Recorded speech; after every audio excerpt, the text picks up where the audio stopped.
So hey guys, welcome back to my channel. And कैसे हैं आप सभी। एंड आप सभी को न्यू ईयर की बहुत बहुत शुभकामनाएं। तो गाइस, अगर आप न्यू ईयर पे सेलिब्रेट करने आ रहे हैं मनाली, तो भाई सोच समझ के आइएगा, क्योंकि ट्रैफिक तो आपको मिलने ही वाला है। बट कोई बात नहीं, अगर आप ट्रैफिक से नहीं डरते हैं एंड आप वादियों का मज़ा लेना चाहते हैं तो बेस्ट टाइम भी मनाली आने का यही है, क्योंकि अभी तक स्नोफॉल नहीं हुआ है। बट डेफिनेटली आपको आगे आने वाले टाइम में स्नोफॉल ज़बरदस्त देखने को मिलेगा। एंड इस चीज़ की एक्सपेक्टेशन न्यू ईयर के बाद बहुत ज़्यादा बढ़ने वाली है।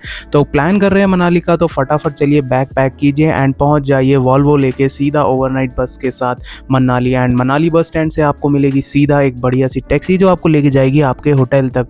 एंड यस, अगर आप बात करूं मैं होटल्स की, तो आपको होटल पहले ही बुक कराना पड़ेगा, क्योंकि इतने पीक सीजन में आपको ऑन द स्पॉट बुकिंग मिलना लगभग नामुमकिन है।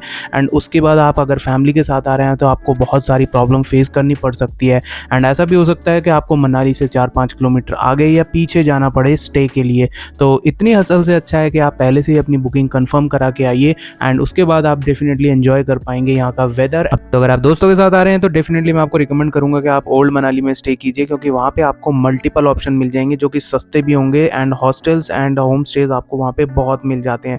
एंड स्नोफॉल का वहाँ का नज़ारा बिल्कुल ही अलग होने वाला है। एंड अगर आप फैमिली के साथ आते हैं तो मॉल रोड पे आपको बहुत सारी प्रॉपर्टीज़ मिल जाएंगी, तो आप वहाँ भी चेक इन कर सकते हैं। इसके बाद आप थके होंगे तो आप उस दिन ज़्यादा ना ट्रैवल करें, तो मॉल रोड को ही एक्सप्लोर करें एंड खाना वाना खा के अपना मस्त आसपास की चीज़ें घूमें। जैसे कि वहाँ पे आपको एक मॉनेस्ट्री मिलेगी जो कि वॉकिंग डिस्टेंस पे ही है, एंड सामने ही आपको मिलेगा एक इकोलॉजिकल पार्क। इसके बाद बिना देर किए आप फटाफट निकल जाइए वहाँ से हिडिंबा देवी टेम्पल के लिए, जो कि आपको थोड़ा डिस्टेंस पड़ेगा, तो आप ऑटो भी ले सकते हैं। मॉल रोड से आपको ऑटो मिल जाएंगे वहाँ के लिए, जो कि 100 रुपये में आपको वहाँ तक ले जाएंगे। एंड उसके बाद आप अच्छे से एक्सप्लोर कीजिए। एंड बाई चांस अगर वहाँ पे स्नोफॉल होता है तो वो नज़ारा आप कभी नहीं भूलने वाले, क्योंकि वहाँ का जो स्नोफॉल का जो नज़ारा है वो बहुत ही सुंदर लगता है। एंड वहाँ एक्सप्लोर करने के बाद आप सीधा जाइएगा Manu temple. And Manu temple के नाम पे ही मनाली का नाम रखा गया है, तो उसे देखना मत भूलिएगा। एंड इसके साथ हो जाता है आपका डे 1 एंड। तो डे 2 के दिन आप जाएंगे सीधा सोलांग वैली या फिर शिशु वैली। जी हाँ, और कोई जगह आप एक्सप्लोर मत कीजिए डे 2 पे, क्योंकि उसमें आपको सारा दिन लगता है। तो अर्ली मॉर्निंग ही आपको वहाँ के लिए निकलना पड़ेगा। एंड इसके लिए आप एक टैक्सी पहले ही दिन बुक करा लीजिएगा। मॉल रोड पे बहुत सारे ऑप्शंस मिल जाते हैं आपको। एंड वो आपको करीब करीब सीजन में 2,500 रुपये एंड 1,000 तक भी ले जाते हैं। एंड अगर ज़्यादा स्नोफॉल होती है तो आपको मे बी चांसेस हैं कि आपको 4x4 भी करनी पड़े, तो वो थोड़ा कॉस्टलियर साइड पे होती है।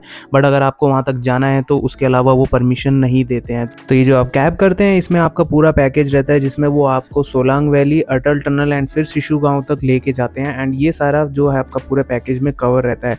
बट ये एक चीज़ पे डिपेंड करता है कि अगर बहुत ज़्यादा हैवी स्नोफॉल हो जाता है तो अटल टनल को क्लोज कर दिया जाता है। एंड वहाँ पे कई बार आपको 4x4 के अलावा एंट्री नहीं मिलती है। तो उसके बाद आपको क्या मिलेगा, आप अटल टनल तक ही जा पाएंगे, वहाँ फ़ोटो क्लिक कराएंगे एंड आप वापस आ जाएंगे सोलांग वैली में, आप थोड़ा सा एंजॉय कर पाएंगे। एंड अदरवाइज़ रास्ते खुले हैं तो आप सीधा वहाँ से जा सकते हैं शिशु में। एंड शिशु जो है बहुत ही सुंदर विलेज है, ये लाहौल वैली में पड़ता है एंड करीब मनाली से 40 किलोमीटर दूर है। तो वहाँ तक जाने का रास्ता एंड वहाँ के पहुँचने के बाद आपको टेम्परेचर में जो गिरावट दिखेगी वो बिल्कुल अलग नज़र आने वाली है। लेकिन ज़रूर कोशिश कीजिएगा कि किसी भी तरह आप शिशु पहुँच जाएँ, क्योंकि शिशु पहुँचने के बाद जो नज़ारे आपको देखने को मिलेंगे वो बेहद अलग होने वाले हैं। क्योंकि शिशु का जो फ्रोज़न वाटर लेक है वो आपको देखने को मिलेगा एंड वहीं पे एक फ्रोज़न वाटरफॉल भी है। एंड ये सब चीज़ें बहुत ही हैपनिंग लगती हैं। एंड सारी एक्टिविटीज़ आपको वहाँ करने को ऑलरेडी मिल जाएंगी, क्योंकि वहाँ पे भी अब बहुत बड़ा टूरिस्ट स्पॉट बन चुका है, जहाँ अपना बढ़िया जिप लाइन भी मिलता है, जो कि आप चंद्रा रिवर के ऊपर से निकल के जाएंगे। एंड दूसरी साइड वहाँ पे थोड़ा रश भी कम रहता है, तो एक अच्छी फोटोग्राफी एंड रील्स वगैरह आप वहाँ पे बना सकते हैं।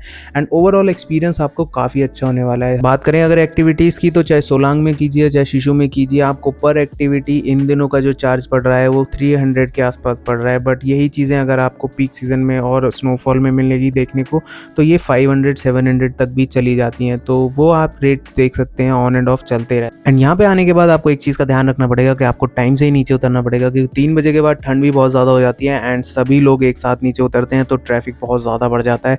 तो ऐसा ना हो कि आपको आने में भी 8 घंटे लग जाएँ और जाने में भी 6 घंटे लग जाएँ।